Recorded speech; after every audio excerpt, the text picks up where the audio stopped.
O Jornal Nacional dá início, nesta segunda-feira, a uma série de entrevistas ao vivo com os principais candidatos à presidência da República. Nós vamos abordar aqui temas polêmicos das candidaturas e também confrontar os candidatos com as suas realizações em cargos públicos. É claro que não seria possível esgotar esses temas todos numa única entrevista. Mas nas próximas semanas os candidatos estarão também no Bom Dia Brasil e no Jornal da Globo.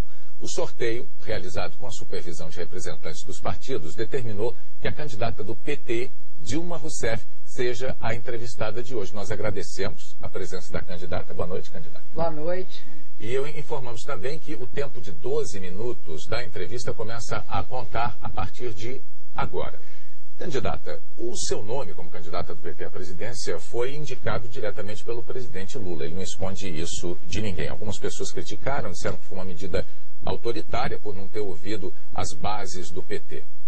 Por outro lado, a senhora não tem experiência eleitoral nenhuma até este momento.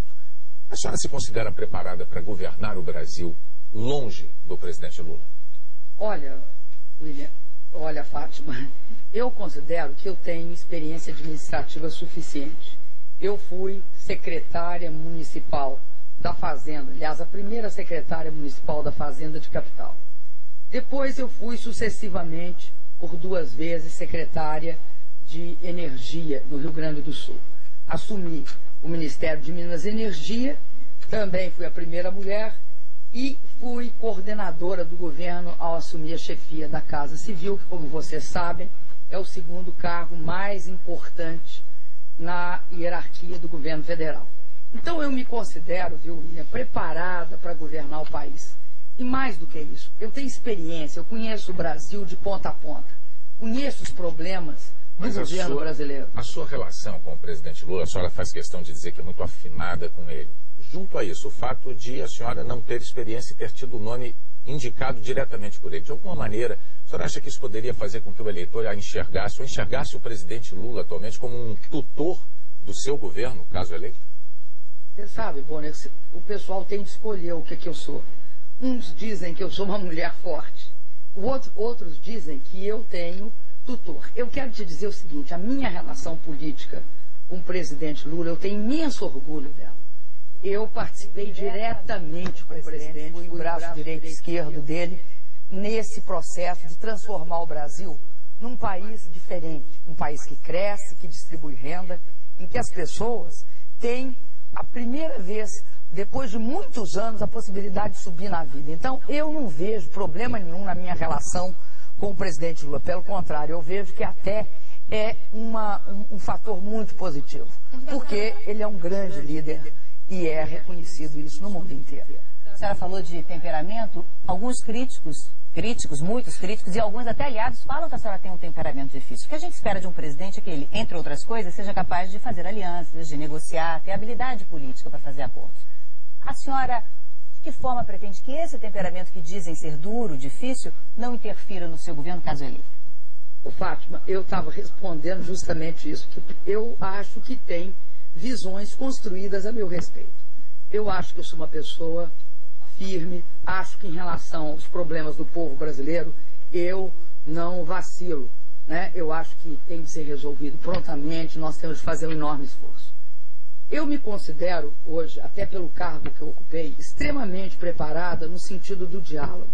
Nós, do governo Lula, somos eminentemente um governo do diálogo. Em relação aos movimentos sociais, você nunca vai ver o governo do presidente Lula, né, tratando qualquer movimento social a cacetete. Primeiro, nós negociamos, dialogamos. Agora, nós também sabemos fazer valer a nossa autoridade. Nada de ilegalidade nós compactuamos. Agora, no caso, por exemplo, a senhora falou de não haver cacetete, mas talvez seja a forma da senhora se comportar. O próprio presidente Lula, esse ano, num discurso durante uma cerimônia de posse de ministros, ele chegou a dizer que achava até natural haver queixas contra a senhora, mas que ele recebeu na sala dele várias pessoas, colegas, ex-ministros, ministros, que iam lá se queixar que a senhora maltratava eles. Olha, Fátima, é o seguinte, no papel, sabe, dona de casa, no papel de cuidar do governo, é meio como se a gente fosse mãe. Tem uma hora que você tem de cobrar resultado. Quando você cobra resultado, você tem de cobrar o seguinte, olha, é preciso que o Brasil se esforce, principalmente o governo, para que as coisas aconteçam, para que as estradas sejam pavimentadas, para que ocorra saneamento. Sim. Então, tem uma hora que é que nem você imagina lá na sua casa, não, é que nem na sua casa, a gente cobra. Agora, tem outra hora que você tem de incentivar. Mas, por exemplo, garantir que a pessoa esteja estímulo para fazer. Como mãe eu entendo, mas, por exemplo, como presidente, não tem uma hora que tem que ter facilidade de negociar, por exemplo, futuramente no Congresso, futuramente com líderes mundiais, ter um jogo de cintura aí? O presidente falou em maltratar, né? Não, o presidente não falou em maltratar. O presidente falou que eu era dura.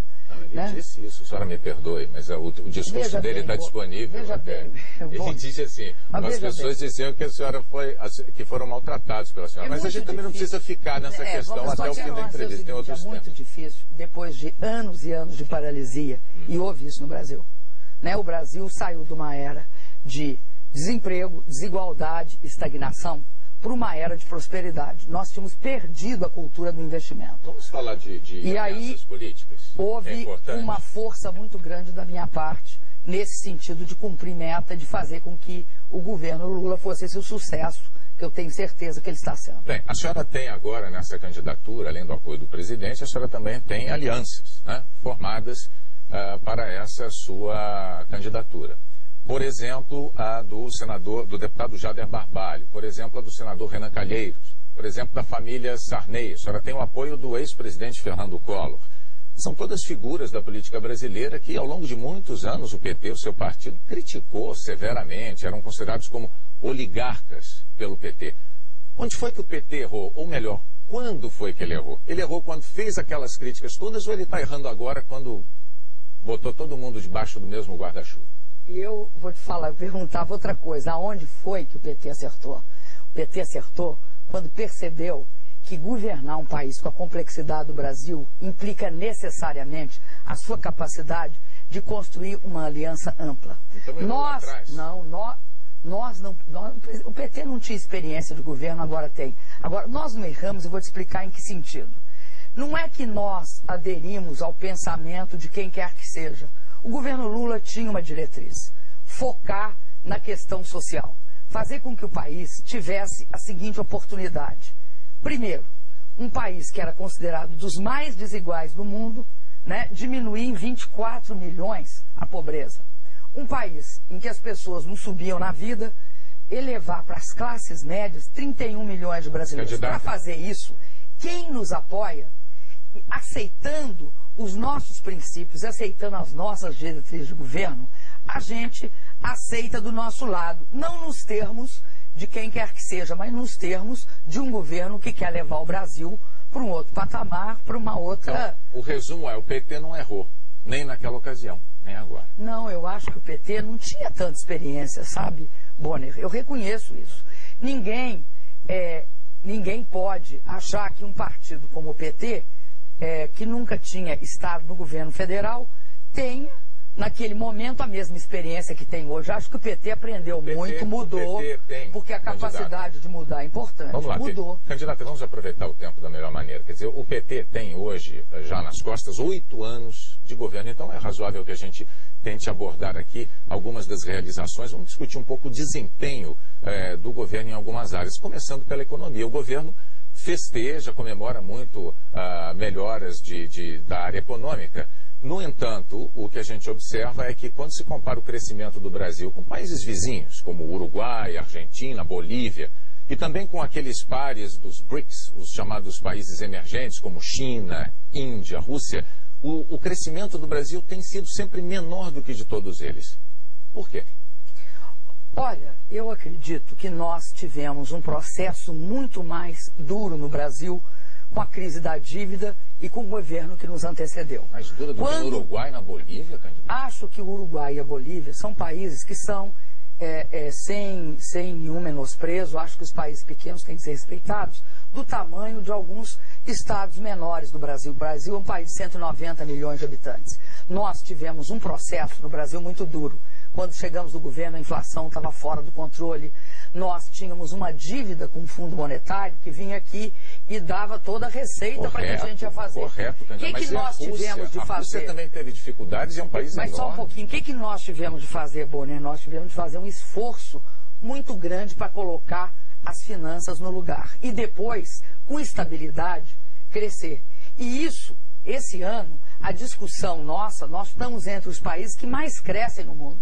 Nós estamos com a possibilidade de ter uma taxa de crescimento do produto interno do mundo de 7%.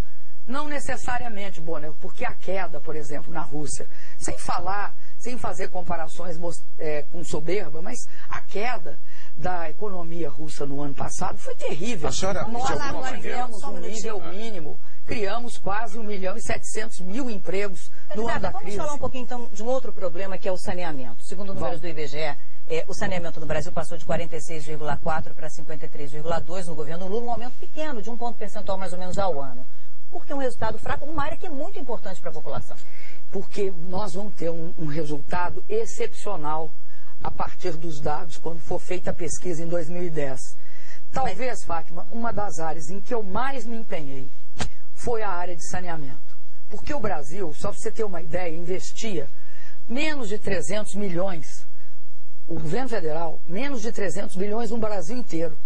Hoje, aqui no Rio, numa favela, aqui, a da Rocinha, que eu estive hoje, nós investimos mais de 270 milhões. Esses são dados de 6 anos, quer dizer, esse resultado que a senhora está falando vai aparecer de um ano e meio para cá. Porque o que aconteceu?